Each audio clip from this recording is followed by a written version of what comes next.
Sometimes something is so much bigger and it's this little tiny thing in your brain preventing you and holding you back. And until you know that that's okay, that you can overcome it instead of pushing it aside, like just push it aside, it is overcomable. Any of those fears, anxiety, depression, if you accept that you have it and are not ashamed of it and you're willing to talk about it and let it be known, like, hey, I have anxiety. Welcome, everyone, to another amazing episode of our podcast, Mind Triumph, where we talk about mindfulness and mental health, and with a different angle because we are emphasizing on that inner voice that we call the talker. Yes, we've named it. In our episodes with our guests, we go kind of a deep dive into mental health and that talker. And today, I'm super excited because we have an exceptional musician with us. Leila Bourgeois, and hopefully I said this beautiful last name with French heritage properly. Welcome, Leila, to this amazing new episode of Mind Triumph. Thank you. Yes, you did say it right. Wonderful. Leila, again, thank you for being here. And I'm looking forward to this episode because you have a lot to share. We're going to take us into the world of music, I'm sure, and we're going to learn a lot from your experience. But also, we're going to deep dive about around 20-minute mark about the mental health and that topic. So stay tuned for those of you who are in here for the mental health part of this topic. We start this episode, we start about the 20-minute mark. But before we get there, I would like to know a little more about Leila and the world of music right here in Vancouver, beautiful British Columbia. So, Leila, why don't you tell us a bit about yourself and see where this takes us? I will. So, yes, my name is Layla Vaugeois. I grew up in Alberta in a little town called St. Albert. Both my parents are musicians. So I spent majority of my time either in a studio or watching my parents on stage, even to the point where the roadies were supposed to watch me and I could see mom across the stage and I'd run on the stage, Oh big, my God. huge stage. And they're like, can't stop me. I'm gonna go sit behind the drums with my dad. I'm like, hi, daddy. Meanwhile, he's trying to play. And then I see my mom and I'm like, hi, mommy. And I go running across the stage from a small time. Like, I, I don't remember a time that I wasn't either around music, live music, or studio. Um, Wow. yeah, kind of couldn't escape it. Okay. Tried. So Uh, you were born into music. yeah, yeah. Both parents musician. Both parents. My mother is in the R&B Hall of Fame in Alberta, and my dad Whoa. is in the BC Country Hall of Fame. Wow. Well, congratulations. I mean, so they Yeah. were not just goofing around in the garage. They were No, no, no. My dad and my mom have four albums with their first band. And then my mom has two solo albums. Then my dad has another album with his band. And then he has two solo albums as well. Wow. Okay. So you weren't going anywhere outside of music. I mean, you were like, I tried. I thought, nope, I'm going to break the mold. But obviously the world was having none of that. They're like, no, you're a singer. You're a no, musician. that's fair enough. And for those of you who don't know, Alberta is actually the neighboring Yes. province of British Columbia. Yeah. So Right next door. right next door, what brought you to British Columbia? How did you make your way to here? So my dad and my mom and dad divorced when I was young, and my dad moved here. I'm in Expo 86, Okay. and I just started visiting him. And And you fell in love probably with it. well, one day he was playing a nice little coffee shop so I could go see him play. And a song was requested that was a duet. And my dad, I was 16 at the time. My dad's like, "Hey, come here. I need you to sing the other part." And I taught him the song. So I was like, "Oh yeah, I know it." So I stood up there, 16 years old, this Wow. little coffee shop cafe thing, and I sang for the first time live. What was the feeling? Terrified. My eyes were closed pretty much the whole time. I was terrified. I suffer from a lot of anxiety. So the fact that I was able to get up on that stage when I can't generally even walk into a restaurant that I don't know was really incredible. So I sang the song. My dad beamed at me as he does with his big, big smile. And I went and sat down, and a few friends were there, and Layla, oh my God. Dad gets off the stage, and I'm like, I don't think I'm going back to Alberta. He goes, yeah, I don't think you're going back to Alberta. So yeah, that was kind of literally how it began. That was the moment. That was the Yeah, moment Layla became from a teenage girl a singer. I was suddenly a singer. Before that, I was a photographer and a model. Wow. So I was able to come and visit my dad whenever I wanted because I was taking correspondence. I didn't have to go to a school because if you know anything about the modeling industry, you're up really early. You're there for fittings, you're there for, so it didn't work with school. Mm-hmm. So I was able to just go whenever I wanted. Mm-hmm. So yeah, I called my mom and I'm like, hey, can you send my guitar and like all of my coolest clothes? I'm not coming home. What did My mom my say? mom's my mom's like, I freaking knew it. Um, but yeah, so then I moved here. So you're trying to tell me that before 16 you've never sung? Like you never Not on sang stage. interesting. I Okay. sang all the time. I sang in my house. I played piano from the time I was like 4. I had a guitar. I was playing guitar. I played drums in the school band. I sang at school, but it wasn't something that I wanted. No, fair enough. But do you think on some level your dad maybe he knew that like because they're in music they can see talent, right? If talent Yeah. is there they can see it. Do you think in some level he knew I'll be singing with my daughter next to or like You know what? I playing with kind of her? think so. Um, because he used to make me sing all the time in his house. Um, he'd write a song and go, I really want a girl to sing it. Can you just run through this for me?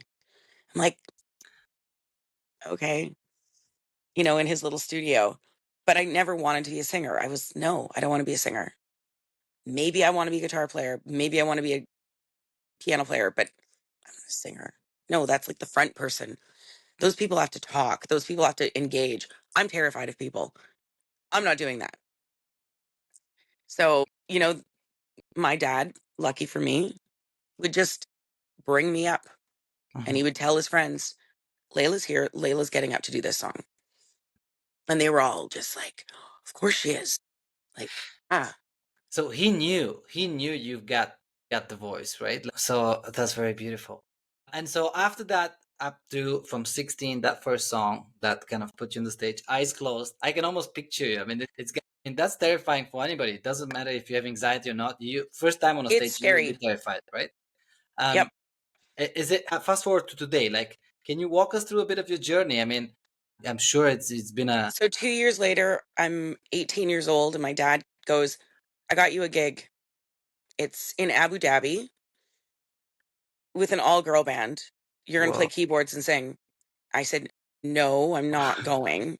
There's no way. Like, no, I'm not going. He's like, well, it's too bad. I already said yes. You're going. You're leaving in 3 weeks. I'm like, Abu Dhabi, Abu from Dhabi. BC. Yeah. With an all girl band with girls I'd never met. Well, I'd met, but didn't know. All And they Canadian were, girls, or yeah, they lived here. They were between the ages of 24 to 30. I'm 18, turning 19. Jesus. I'm like 3 months in a foreign country with girls I don't know, leaving my parents, my boyfriend at the time, terrified. That's a change. That's Dad was like, a no, you're going. okay. And I Yeah. talked to So my mom, and my mom's like, yeah, I know you're going. They're like, we can still make these decisions. I'm like, damn it, you're right. I'm only 18. So there I went off to Abu Dhabi for 3 months in an all girl band. what was that experience like? I mean, I've never been to Abu Dhabi, but I can tell you this: It it's was a big incredible. difference between here and Abu Dhabi. That's got to be right. Oh, it was incredible. Okay. I cried all the way there on the plane. Did not want to go, just cried my eyes out. And then when I left, I cried my eyes out because I didn't want to leave. I wanted to stay. It was that good. And I went back. Wow. So what did you like so much about it? I mean, was it the people, the food, the culture, the what you did? Um, I loved being a musician there because you almost felt like royalty. I was Princess Layla. Wow. Literally was called Princess Layla. I got treated very well. Obviously, it's a different culture. Mm-hmm. You got to be respectful. And I was very respectful. But I love the fact that I woke up every day knowing what I was doing. I was waking up every day knowing, oh, I'm singing today. And this was a contract to like to sing at a like a at a Yeah. location, or what was Yep. the setup? Yep. It was a brand new restaurant that was opening up.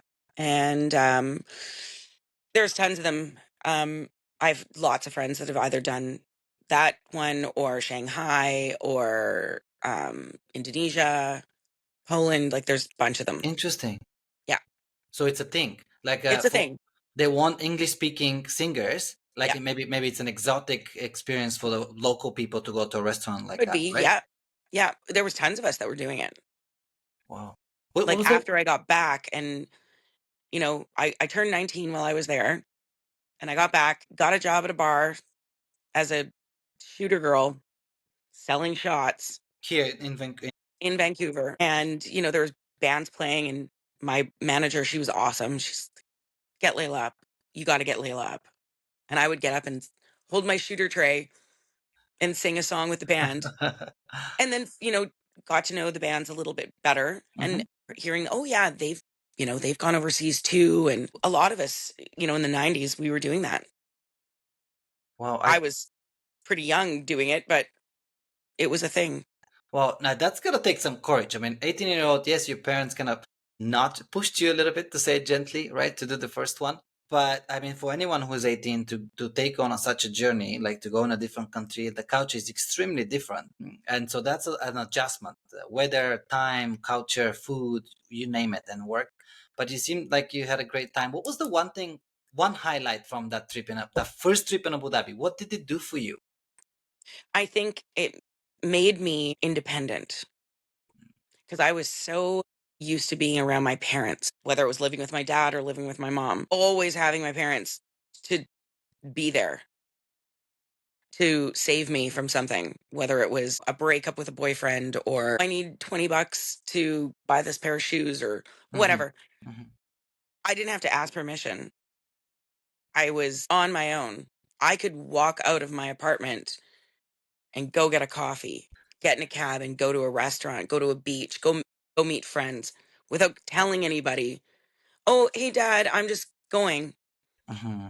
Because I was a very kind of sheltered in a sense and always wanted my parents' approval, but also needed to their guidance quite a bit. So for me, being 18, and I remember asking one of the girls one day, "Is it okay if I like go to whatever?" And they're like, "Layla, you're an adult. Do whatever you want." I'm like, "Oh, you're right. You're not Wow. my mother. I don't have to ask your permission." Correct. My God, That's it a huge changed. moment. That's a It huge moment, changed. right? Yeah, it totally changed me. I came home a totally different person. You must have. And I think your parents, again, I'm repeating this, but I think your parents knew that. Like this kind of experience would help you grow. There's no Yeah, way either, yeah. right? If you were to say one, what's the biggest difference between the way people in Abu Dhabi live and people in Canada? Well, so I've lived in Abu Dhabi and I've lived in Dubai. Okay. They're right next to each other. Hmm. They're like sister cities. It is kind of like living in Disneyland. Because of all the lights and all the happenings. It's very pretty. And very pretty. It's very put together. Hmm. So lucky for me being Canadian, I'm not a threat. I'm not a harm to them. So they like me. So I got treated really, really well. Okay. I don't know that the Americans got treated as well because I know, the American soldiers would come in, Canadian soldiers would come in, and they treated the Canadian soldiers different than the American soldiers. Wow. Wow. It's interesting. Like Yeah. I didn't think there was that big of a difference between Canada Hmm. and the US And especially at that time. hmm. Um, and I'm not a political person, but I thought it was interesting that they did treat them differently. But I loved it was sort of a fake reality though, and that's one of the musicians that lives there that I'm still in contact with today. He's like, "Layla, being here is like being in a fake reality because everything is so perfect. It is not real. It's made up to look, it's so beautiful. It's so perfect for you and I because we're nice white people. Mm. There's a That dark side. There's the dark there's a side of I think there is. I don't know it because I I'm not part of that. no. So it's interesting. I mean, there's a lot of money there. It's like I said, it is Shiny. beautiful. Hmm. It's very shiny. Hmm. All the cars are beautiful. Your taxi's a Mercedes. You know, like it's just Yeah, it sounds unrealistic almost in a way. it Like, is. yeah, right? I've never been to Dubai. I mean, I've seen videos and I've talked to people like yourself that have been. But that's exactly the word I would describe just from knowing a bit. It's almost like unrealistic and artificial. Not that it's not nice. It's obviously too nice Yeah. in a way. Yeah, but it's I mean, I only know it from my perspective. Hmm. And of course, my perspective was I had a job. I got paid very well. Hmm. I had accommodations. What more can I need? Yeah. At that Right? time, it worked for you for sure, more than what you needed. And Well, then, definitely at that time I think the last time I went I was 21. So, pre-children, pre-family, I had the world open to me. hmm, And I didn't want to leave the last time I was there. I wanted to stay. And not because I'd had got a boyfriend or anything like that, which the first time was. I just wanted to stay because I loved I loved everything about it. And yeah, it did capture a lot of people. And I know a lot of people that went and stayed. I'll stay. But you Yeah. came back, and then what made you stay here in after the second time you returned home? I had a baby. Oh, that will do it. Yep, that'll do it. That would do it. And being a mom, you mentioned, which is the hardest job in the world, hands down to those of people who know. How did you continue in music? Well, I for when I had my first child, I was quite young, 23, and I thought, "Oh, it's over. It's Hmm. totally over." But I had a bunch of friends that were like, "No, Layla, it's not over." They would hire me to like sub in for them, and it just sort of evolved again. And then I got a really, really, really great gig in a house band in Vancouver, one of the biggest clubs. I mean, it's like a dream. It was a dream. Beautiful. So that was awesome. Hmm. Um, and then I had my next two children. I was pregnant on stage, had to take maternity leave, went back when they were 3 months old. But I had a really great husband who was there to support me. Yeah. Okay. So he worked during the day. He would come home. I would nap. I would go to my gig. I'd come home at 4 in the morning. I would feed the babies. He would wake up, take the kids to And do it school. again. I would Wow. wake up. I would deal with the babies back and Whoa. forth. And he would come home, you know, for the 3 days a week that I was doing that.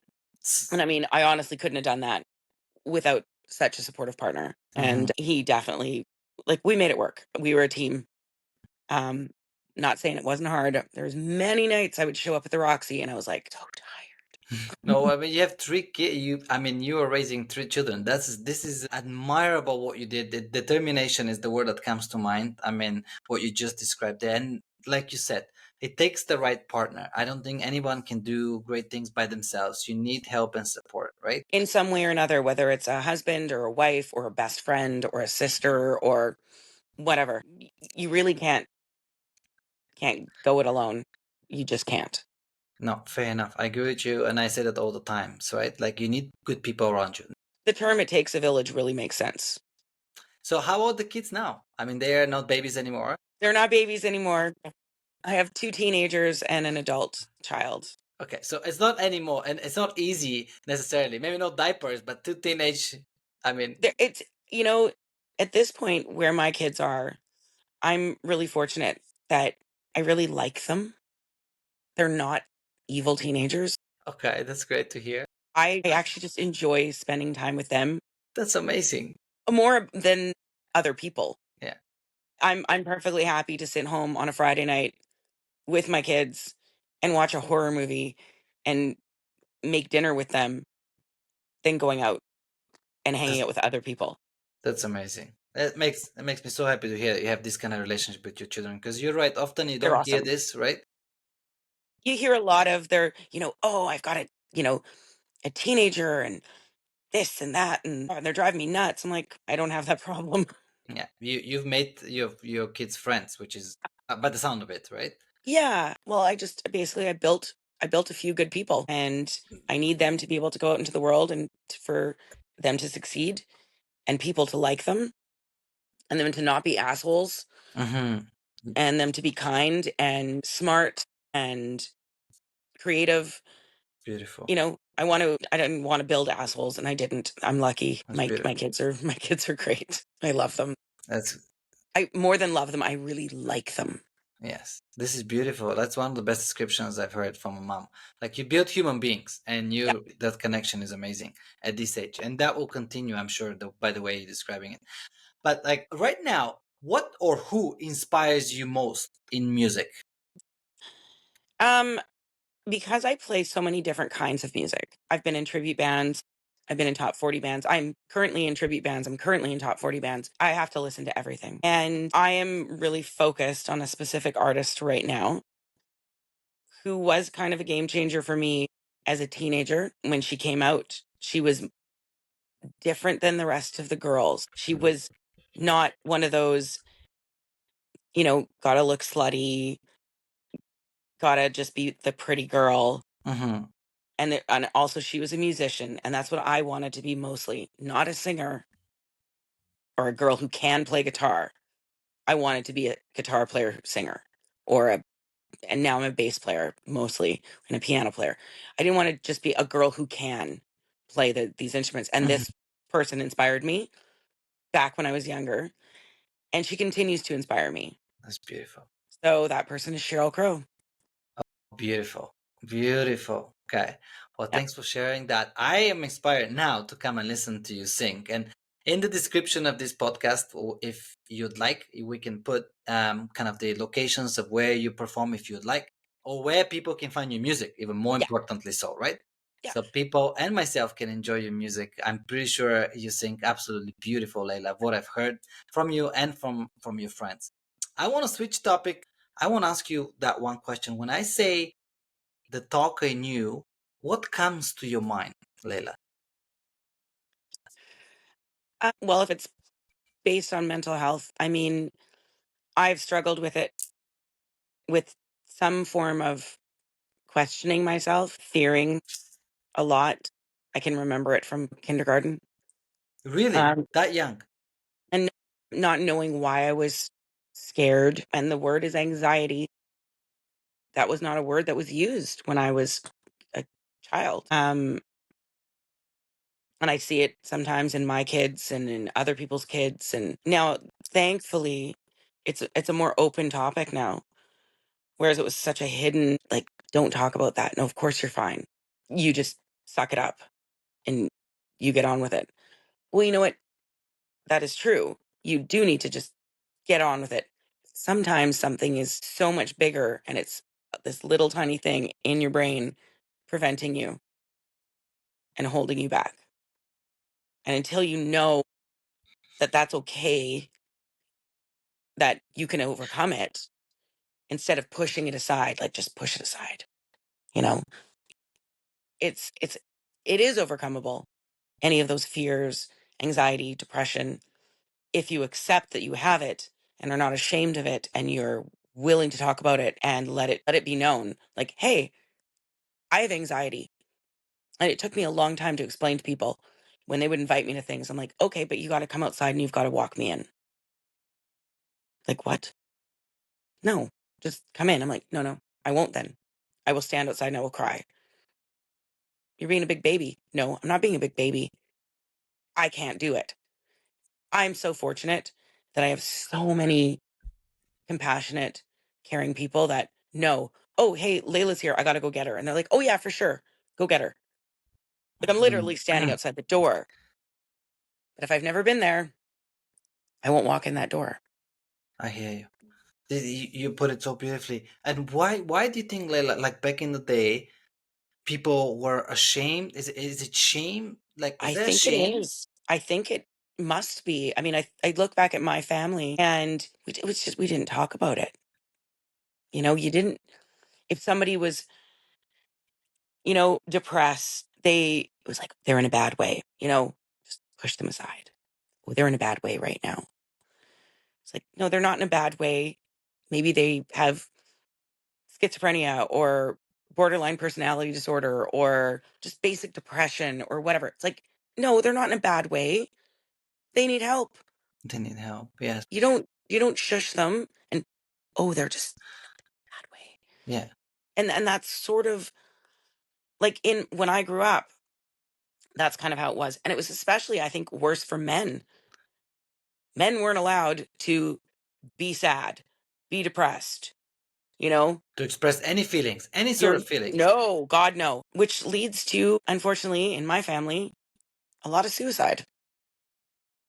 And this is so sad, and you're totally correct that when you suppress the feelings, so you shrug them Mhm. below the carpet or the rug, it's not only not gonna go away, it's It's gonna gonna get result bigger. in something bigger and It's worse. gonna become a mountain, and it's gonna become a mountain that you cannot climb, as opposed to a little pile of dirt that you could talk about and eventually sweep away. It just becomes this big thing, and not talking about it and feeling like you're ashamed of it, it it's gonna build up, and Mhm. it's unfortunately, I I have a lot of suicide in my family. I have a lot in my friends, and it's a terrible thing.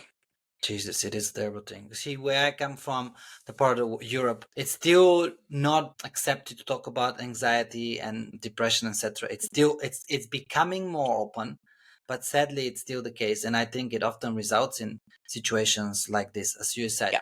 Do you think the talker, that inner critic, inner voice, has a lot to do with when somebody pushes themselves to the brink of taking their life?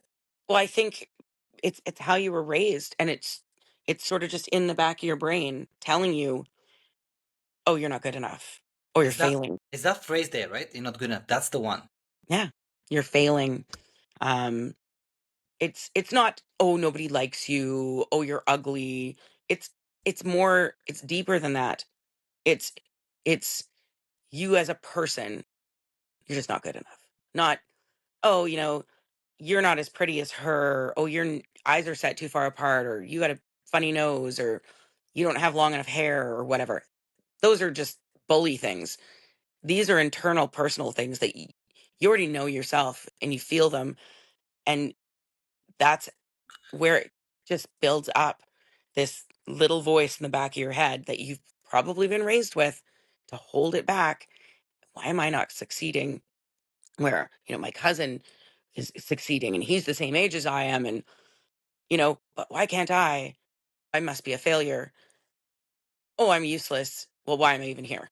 Those are deep, right? What you're saying is those are ingrained deep from young Yep. age, and they are really in the core of what you believe or who you believe you are. Yeah. So, Leila, does that then have a lot to do with the parents? Is that where it's starting, or whoever raised you? I think parents or just your community, if you're raised in an environment where it's not talked about, it can really, like, as a young person, as a child, you're learning so much without even knowing it, just based on what you see. So, for example, if you're a child in an abusive family and you watch your dad beat your mom, you're either going to become the same because that's all you know, Yes. right? Or you're going to become like super the opposite because you want to fix that, Mm-hmm. right? So if you're brought up not being allowed to talk about your emotions, which thankfully I was, but it still wasn't like a open conversation. You just learn to repress those things. Mm-hmm. Like, I should just be able to walk into the classroom. Why am I crying? Oh, I'm going to be in trouble. If my mom didn't show up exactly at the right time, my brain would go crazy. Where's my mom? Did she have a car accident? Did she die? Did she forget about me? And it was just these weird little things from a Yeah, child that you just learn and you don't realize you're learning them. I They're see. kind of bad habits in a sense that you don't realize because that's what you grew up with. I agree. And You mentioned that thankfully it's talked about now. it is. It is. You're right. You mentioned that the first step to overcoming, like, let's group those that what you're telling yourself as a little girl as anxiety for a moment. And you said that there is a way out, and it's through the first step is admitting that this is happening. Is Yeah. that the first thing you did? And I wasn't until I was 19, I think.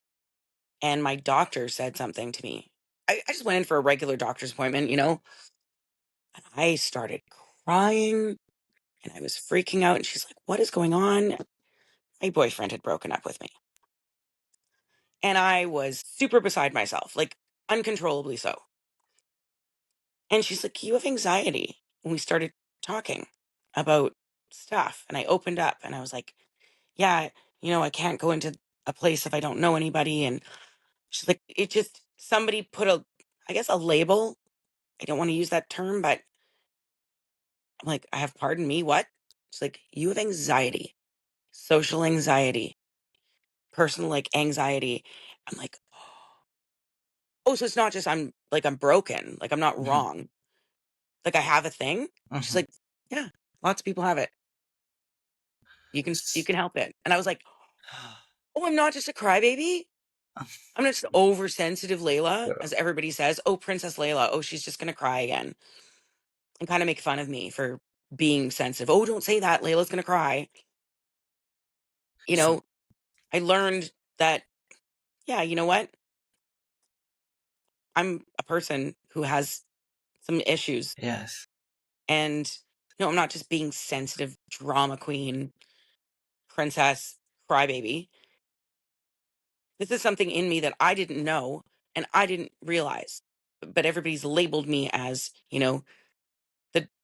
high maintenance drama queen was my flippin' nickname. It must have been very liberating to hear It that was. from a doctor, to say, "Hey, like I'm writing down, as you said, this is very powerful, Leila. For those of you listening, just think about that. What Leila told us. You're not broken. This is a very powerful statement. Somebody like a doctor, because you respect somebody with the white coat, right? He Yep. opened up, like Leila opened up because she felt safe. Opened up, cried, and the doctor told her, "Hey, you're not." Basically, what she heard, "I'm not broken." So there's a thing that we can resolve, because now we labeled it, we know what it is, and we can work. But to take it on yourself and think, well, that's just who I am, and I'm broken, and I'm right. This is Layla, but it Why isn't. why am I crying all the time Yes. because my boyfriend broke up with me, but my girlfriend just broke up with her boyfriend and she's out fine. She's totally fine. But I'm like devastated. I am like on the floor, Hmm. like can't move. My friends are coming to pick me up off the floor. Why is that? Well, it's because something internally in me just handles things differently Exactly. than that other person. And she might handle other things totally different and cry over weird things that I don't cry over. Correct. It's You can't compare yourself to people. And unfortunately, social media has made it even worse, where you get to see everybody in their perfect little Facebook lives and you're trying to keep up. And I'm guilty of it. I'm guilty of, "Oh my God, I need to take this perfect photo of my family who are so beautiful right now and post it for everybody." It's like, who am I posting it for? Posting it for me to show off in a sense. So you catch yourself like, that's very powerful that you notice that in yourself, right? Because most people don't. And so you watch these beautiful family photos going across Facebook, but little do you know they're getting a divorce or they've lost their job or they're sick with cancer or something. You don't know because You don't know. Facebook is so fake. I kind of like Dubai, It kind of, right? It's in a it's way. just glossed over. Now it's getting a little better where people are posting more vulnerable posts Hmm. Hmm. talking about, I have a few friends that are, were drug addicts and they're clean and they're posting, "Hey, I'm this many days sober. That's Like, awesome. That's I'm here to support you for yes. that." Instead of just all the pretty things. And then they will, I have friends that will post things talking about how tough it is, or, Hmm. or Because it there's, is. Because yeah, life has, it's not just like you said, these 2 seconds of this perfect photo, yeah, and in where you are in vacation once a year for 2 minutes, like you have that just perfect. yeah, And you're right. There's the reality is that you're gonna have moments where you need to voice. an uncomfortable situation or where you want the sympathy. So I think you're right. Facebook has gotten a bit better, but you still have to be careful because you can fall into that. Oh, well, I don't have this car, or I'm not on vacation. My friend is Yeah. there, and I'm here, right? Yeah. But, there was a couple people that, there were friends, maybe we worked together or something, and I would see them on Facebook and how perfect their life was and just get all like, mm. And then next thing I know, they're posting, yeah, getting a divorce, or my child has cancer, or my husband Something died, horrible. or something horrible, right? Of course, I'm just looking at them as like the perfect, beautiful people. Wait, they're still people. The shit goes sideways. You Mhm. can't control it. And here I am envying their life only to be like, "Oh, I wouldn't wish that on like an enemy. Like, Anyone. that's awful." But because again, it's that fake And that's where thing. that inner voice comes in, right? Because Yeah, the talker loves to compare itself, to say how you don't have it, they have it, right? totally. Oh, yeah. That little voice in the back of your head is looking at people's photos on Facebook going, they're better than you. They have a nicer car than you. Oh, they have a better job. Oh, look at them succeeding. You're not.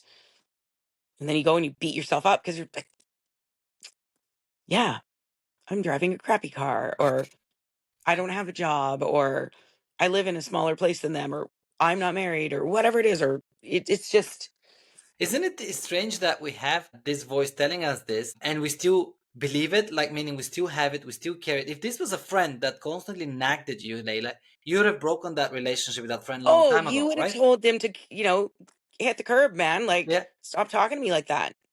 So And why are we listening to the talker then? Why are we not telling it, hey, look, well, go? I don't know. It's funny because my sister has a funny thing when I get really down on myself. And I'll be like talking to her and I'm like, you know, I'm getting too old and no one's going to want me and blah, blah, blah, blah, blah, or this and that, or I've gained weight. And I'll be really down on myself. And my sister's like, stop talking about my sister that way. Nobody talks about Whoa. my sister that way. And Whoa. I'm like, but it's me talking about myself. But my sister's like, no, you don't talk about my sister that way. Nobody talks about my sister that way. I love your sister, but I've never met her, but I love her for And what we she's use telling this you. now. And I use this with my friends when they get really down on themselves. I'm like, you don't talk about my best friend that way. This is Like, I wouldn't powerful. allow anybody to talk about my best friend that way. Why would I allow my best friend to talk about themselves that way? You don't talk about yourself that way. I still fall into the trap and I have to be reminded. And I get that. I get in shit from my sister or my friends. Don't talk about Layla that way. This is beautiful. This is And beautiful. it it it kind of works. I don't like, I'm speechless. I wrote it down and I'm gonna use it. Basically, this is exactly this is the message I'm trying to pass. The talker will talk about you. This inner collection of voices that just wants to just put you down any situation it can. But you yourself, this beautiful woman, Layla, wouldn't talk about herself in a normally like that, right? No, and I probably wouldn't talk about other people that way. Correct. You know? Mm, I wouldn't be so mean and talk negatively like, "Oh yeah, they are fat now," or "That doesn't look as good on them," or but here in my head I'm thinking when I go out, you know, with my boyfriend or my friends, I'm all, I don't look good enough. I'll come out and I don't know how many times my boyfriend's just like, "Oh my god, Layla, you're beautiful. It looks beautiful. You Yes. look beautiful." But in my brain I'm like, "Nope. Yeah. Nope." It He's never happy, right? Or But she. I would never have a friend come out of the room and be like, tell them the negative things I'm telling myself. I would be like, yeah, maybe, oh, I don't love that one as much as the other, but yeah, that still looks good. Whereas my brain is going, well, you look like shit, Layla. You just are terrible. And that's that stupid little freaking voice in your head. And I come out and the poor boyfriend is just like, baby, you're beautiful. Baby, just put the coat on. Let's go. You know, Yeah, yeah. No, I but do I know. would never, I would never speak to a friend the way I speak to myself. And if And anybody spoke to my friends or family the way I speak to myself, I would I would beat them up. Like I would be not like you don't talk to people that way. correct. But yet I do talk to myself that way. And And I Layla, think a lot. A lot of us do. Is it? A lot of us do. That's why we have this podcast and many others. But is it addictive to have this negative talk in us? Because we have it. Most people, if not all, suffer at some level of it. Why are we carrying it as humanity or as a species? I wouldn't say that it's addictive. I think it's a learned thing. You just you have it. And as you grow, and I think this is something to teach, like I'm trying to teach my daughter to be a strong, independent, you're beautiful regardless. Hmm. I try to teach my nieces that. And obviously my sons and nephews as well. Some women obviously get the worst of it as far as what you look like and what you're supposed to look like. Men have it in a different way, I think. They're supposed to be the tough, Hmm. take care of everything. The They're not allowed to macho, cry. the Yeah, macho. Yeah, they're not allowed to cry. I let my kids cry. I've let my sons cry. There's no shame in that. it's so healthy. You gotta let the emotions out. Absolutely. And, my daughter doesn't conform to having to wear crop tops and tight jeans or whatever. She's 15, goes to high school. She wears whatever she wants. Yeah, she looks good, presentable, but she's comfortable in herself. And Hmm. that's really important. And that's what I want for, all of the, like I said, my nieces and nephews. I I want to, tell them I'm proud of them for the small things Beautiful. because I don't think that back in the day, I don't think we heard that enough. No. Now, there is a flip side to that. And I think a lot of teenagers and kids, they're a little too self entitled and Hmm. they're, they think they know it all and they don't have to listen to teachers because what can a teacher do? You can't expel me. But that's different though. Now that's like you said, this self Yeah, entitlement. That's not a fulfilled feeling about no. the And being you they are, right? probably have somewhere in them something that's making them that way. True. It's True. a lot of bullies are bullies because they're lacking something There's a reason. and they're sad internally, but they're letting it out instead of being the person that cries like me, they lash out. And I think if it was talked about more, especially back in my day, to not be ashamed of it, let a boy cry and not call him a pussy, let him cry. It's okay. Just having I, that open conversation, whether it's with a teacher or your parents or your aunt or uncle, you know, sometimes it's hard to talk to your parents. I get that. it I was is. fortunate. I had two really amazing aunts that loved me like their own, and I could go to them for anything, It's beautiful. It's beautiful. which wasn't my parents, right? But you had this support. Can I ask you, because we talk about how negative talk can be, has it ever ruined a performance? Has it been loud during or before a performance that it actually. Before it's been so that's an interesting question. I always have a little bit of stage anxiety, but it's like it's good nervous anxiety, Hmm. right? And then once I hit the stage, I'm a totally different person. No one can believe that I can't walk into a room of people I don't know, yet I can stand in front of thousands of people and sing. And it's like I know what I'm doing. I know this Layla. This Layla sings great and performs great and can do all these things. I'm a different person. But after COVID,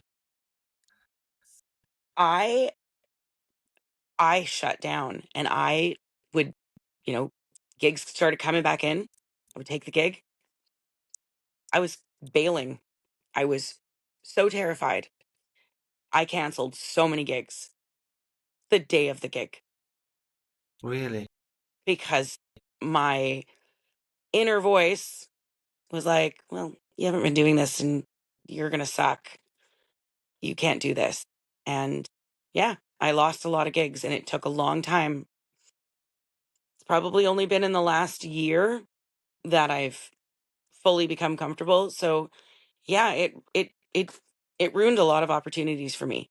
Why did the talk become louder during COVID? What made it being so aggressive, I guess, I after think COVID? that there was so much fear during COVID. You know, everybody's locked in their houses. My kids can't go to school. I can't see my friends. You can barely go to a grocery store.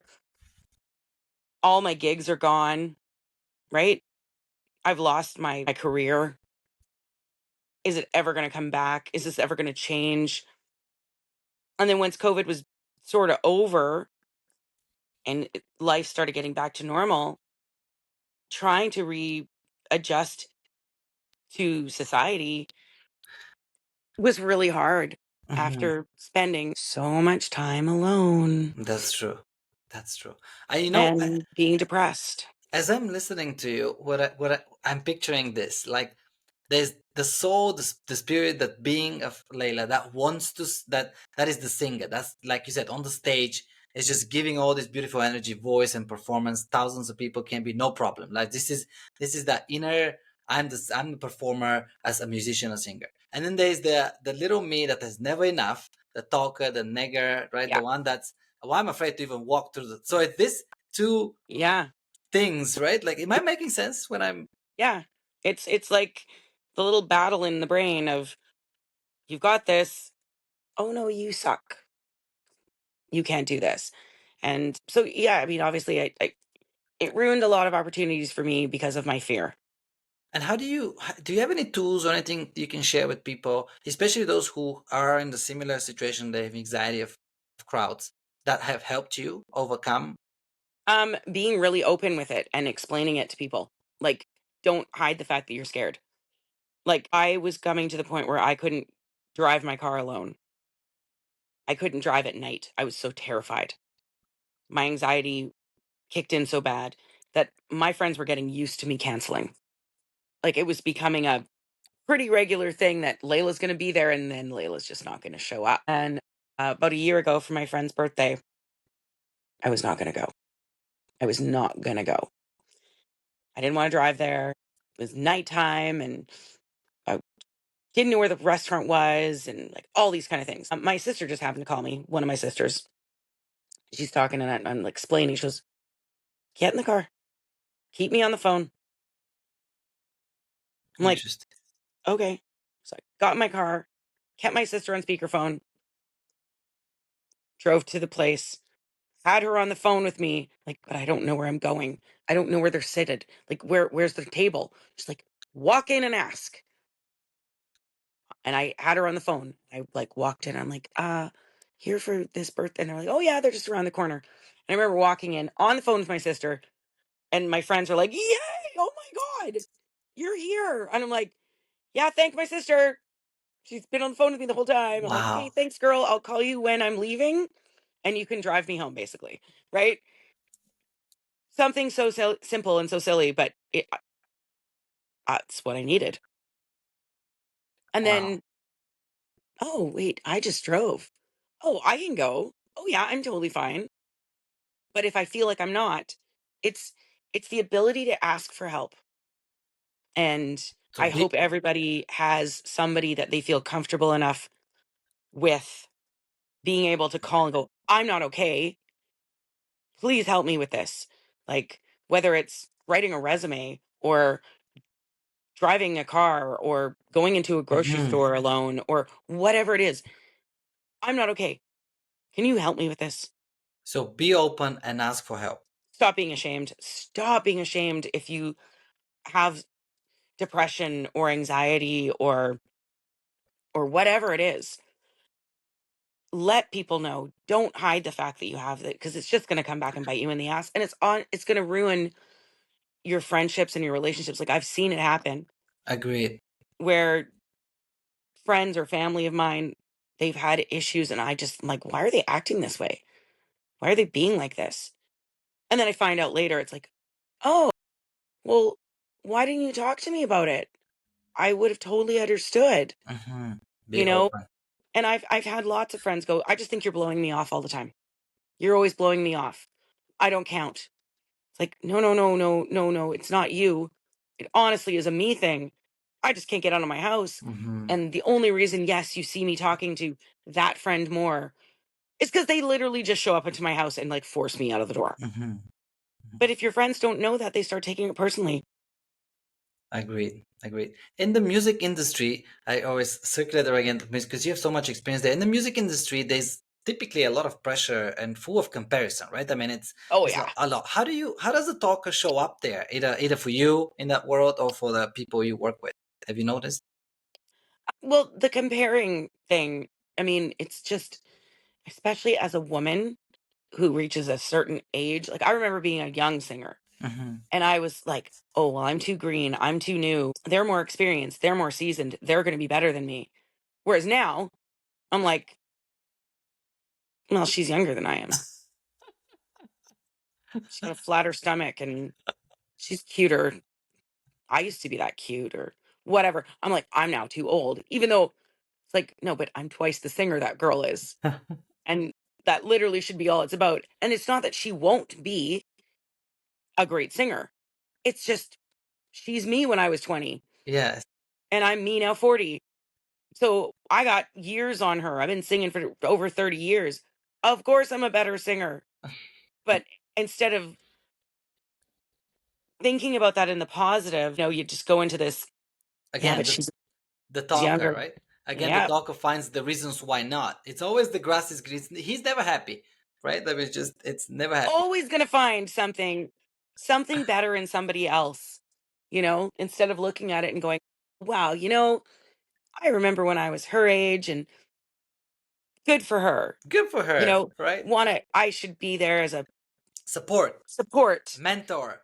Yeah. Instead, I'm like, well, she doesn't like me either. Like it's just No, the negativity. no, he's relentless. And I say he because I'm referring to my talker. Yeah. But do you have a name or do you have a visual of your talker? Some people call it a name or her, Oh, she. well, my girlfriend, she has a name for hers, and we laugh about Josephine all the time. I don't really, but this is going to be kind of weird. So my name is not Layla. I was Okay. not born with that name. Okay. I changed my name when I was 17 Did you? Okay. with the approval of my parents. And when I explained the name I wanted, they both agreed. They're like, Layla, it's you. That's it. That's the one. So occasionally, I don't know if this is my talker or this is my like little internal sad person, but that's Naomi, which was my name when I was born. So I think sometimes when I'm feeling really low, it's like I have to become Layla again because Naomi's sad and I'm letting her take over. Does that make sense? That makes perfect sense. Well, and it makes, I mean, obviously you were Naomi for 17 years, or at least that's what Yeah. people called you. So that can develop in those first 7 years of your life, that character, that talker, that like Yeah. it was And I Naomi, mean, right? I still get called Naomi and I don't hate it as much as I did before. I kind of embrace it now. I think both names are very beautiful, actually. And I can see, yeah. There and I like it wasn't that I didn't like my name. I just felt like I needed to escape Oh, being this pathetic person that couldn't get on the bus. And I was moving to Vancouver to be a singer and changing my name changed. I was able to sort of suppress that for a little bit. And I feel like I did for quite a long time, was able to push down this little crybaby Naomi whoa. and be this big girl Layla. Um, and I think it only really came back during COVID. And I think that was just too much time alone, you know, where now suddenly my anxiety got worse, my depression got worse, feelings of self-harm or loathing or all those things, they became worse during COVID. And I think that's because I was allowed to sit for too long alone, With Naomi. scared. Yeah, With with Naomi, her. right? Well, this Yeah. is, thanks for opening up and sharing this because it's very powerful. What you did is so admirable at And that it's not age. a super common, like, not everybody knows it that, oh, my name isn't actually Layla. My name is Naomi. I mean, my name is legally Layla. I've been Layla longer than I've been Naomi. Yes, but I mean, what you took at 17, that decision to say, enough. This is not the person I want to continue to feed and be, because this is not the being that I am. And you changed, you made a statement. Yeah. So this is very powerful. A I'm couple, lucky that I had the support of my family too. well, of course. And as you said, the support around any one of us is the most important Yeah, thing, right? totally. We have a few more questions. We're close to finishing, but I mean, there's so much. I wrote so many things. I'm sure we're gonna have another one down the Oh, road, and for sure. we'll talk more. But a couple of final questions here. If we humans did not have talkers, we lived presently, and from a moment of being and not of talker thinking, what would the world look like if we were free of the talkers, all of us, hypothetically? I honestly think that there would be a lot less war, crime, evilness, because I think a lot of it is because the talker's telling you, you need that. I'm going to steal that because they have it. Like the talker tends to be generally telling you you're not good enough or you don't have enough. So therefore, you as a person want to go get that. Whereas if you didn't have something telling you constantly, Hmm. you might just enjoy your life Correct. and just enjoy the people next to you. And, yeah, maybe I'm not going to be super good friends with my neighbor, but I'm not going to want to, you know, break into his house or be a jerk to him or, any of those things. Same Hmm. with, in the workplace or as a singer. If I didn't have that little nagging bitch in the back of my head telling me I'm not good enough, I'd be able to look at somebody else and go, wow, they're awesome. Good for them. Genuinely, right? Just. Yes, it's, you just, because you wouldn't care. You wouldn't have this negativity Hmm. that's just stuck in you from childhood. Their toy's better than my toy, or they got more friends at their birthday party, and Correct. that's where those things start Correct. building in your brain is like, oh, well, last year I got that many presents, and this year I got this many presents, or Wow. I only had 3 friends show up. This year was last year I had 8 friends. And, it starts when you're Hmm. little.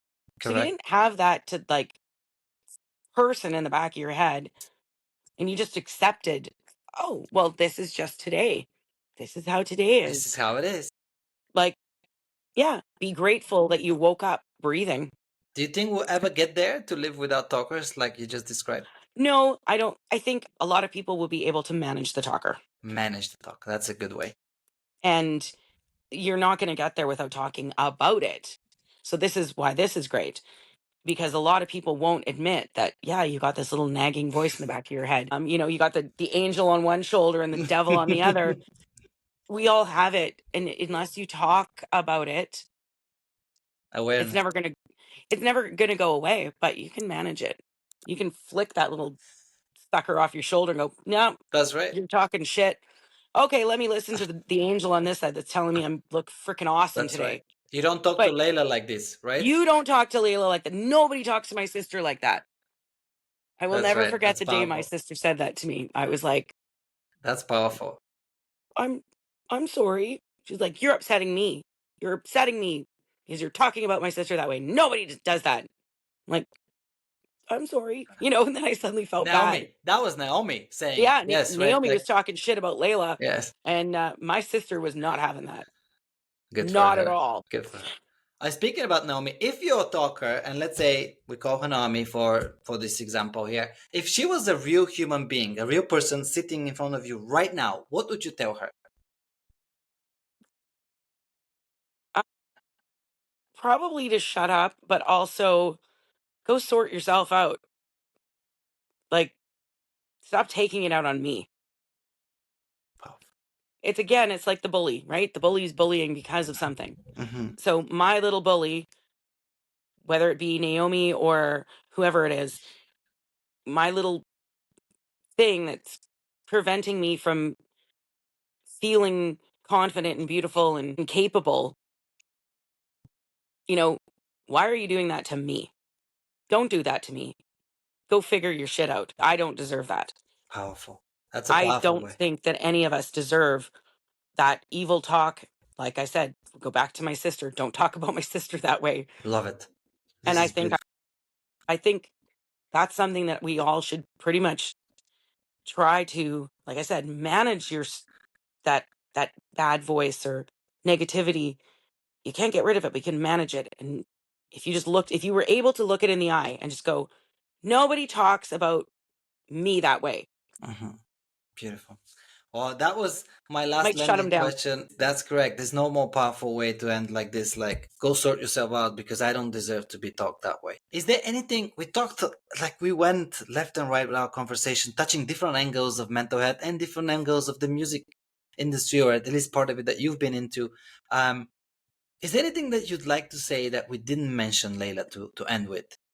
I think we've we've really covered quite a bit of it. And I think this is a beautiful idea, and I applaud you for wanting to get this out, because that's exactly what I'm talking about, is that if it was talked about more, if it became more of a normal thing to be able to talk about, not so shameful, if people just understood that there would be a lot less, definitely a lot less suicides. And I don't know, like, anybody that's had to deal with a suicide, it's the worst feeling in the world, because you blame yourself for not trying hard enough, and then you're angry at the person. And I think if it was talked about more, instead of, oh, they're just being a crybaby, oh, they just want attention,